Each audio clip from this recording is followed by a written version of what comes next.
Okay, I've trained judo for a long time. I trained it, not like really high level though. So I've got a high level guy here. This is Kenton Givens, and he has been doing judo for like a couple of decades at least. And he's a black belt in Jiu-Jitsu and in judo. And obviously his throws and takedowns are way better than mine. So anytime I get around this guy, I want to pick his brain, which is what you need to do when you get around people who are better at something than you, about takedowns, throws, all that kind of stuff. So he was going to talk to us today about Sasae Tsurikomi Ashi. Yes. Yeah, I like the word, but I can't really do it that well. Yeah, we just call it Sasae. Keep it simple. So a lot of times you can do this throw on both sides. So when I tell people his collarbone is here, I don't want to be lower than collarbone. I try my best to be collarbone or higher. I'm taking him this way for the first one.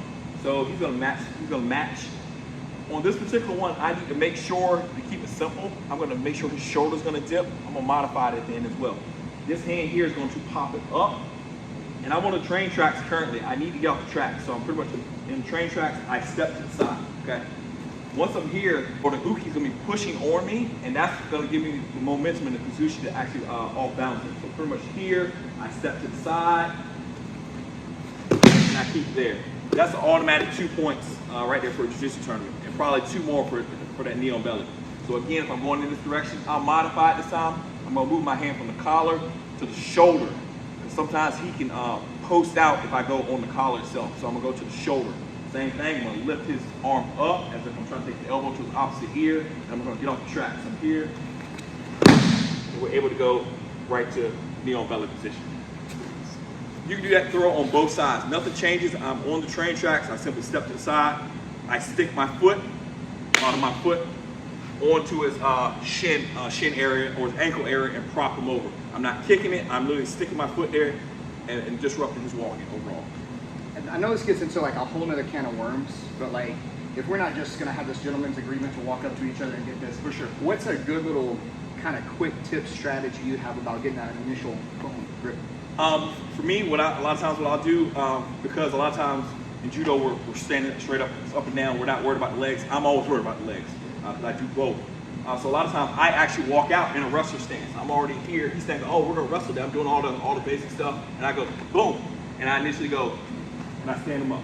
Okay, and any grown-up who's a grown man or woman is gonna what? Your ego's gonna get in your way, they're gonna push you back. Yeah. And I just wait.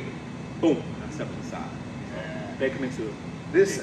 I was telling him a second ago, like one of the prettiest throws I've ever been hit with in a competition. It was a variation of Sasae. It was a little more Ashi, but I remember just getting caught with it, and it was like low impact. It was just perfectly timed, perfectly placed. And I just remember going like, ooh, I was like in the air. And I felt like everything like slowed down, like slow motion, because I remember having the thought like that was a pretty throw. And then I landed and got knee on belly, and I had a lot of catch up to do after that.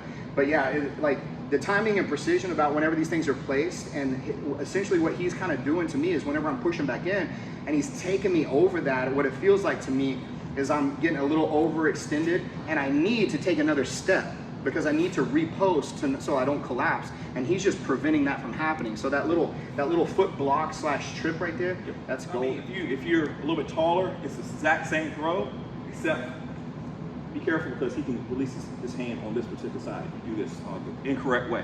So of course with Sasae, I can go here, I just pop his right at his ankle. The other one is I need to step. I'm going to take him in a circular motion and do it quickly. Now I'm just going to move my foot up to next to his knee or just below it.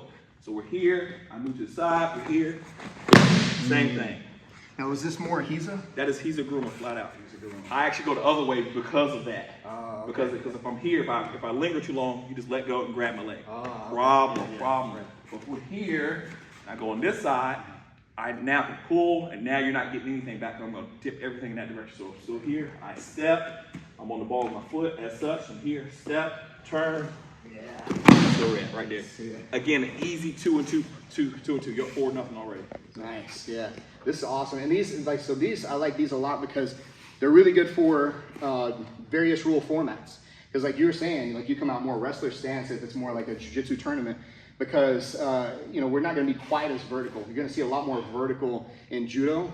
It's a little bit more of a liability because I can't really shoot for your legs in judo competition. I can't grab at the legs, I can't pick and stuff like that, like you can in jiu-jitsu. In jiu-jitsu, you got to worry about that because it's kind of a hybrid rule set. So it's borrowing from elements of judo, wrestling, and everything else. And then you got to worry about guard pulling too. So you got a little bit more things to consider. So these are really good because you can kind of control what level I'm going to go to. So that's really awesome. I appreciate you showing me that, brother. Yeah, thank you very much. You can check us out on 100 Kilos CSA on YouTube and on all platforms. On TikTok, we're a Kimura Trap Lord. All right. Check them out, guys, and appreciate it. You guys keep watching Night Jiu-Jitsu channel. Thank you. And like, subscribe, share, all that kind of stuff.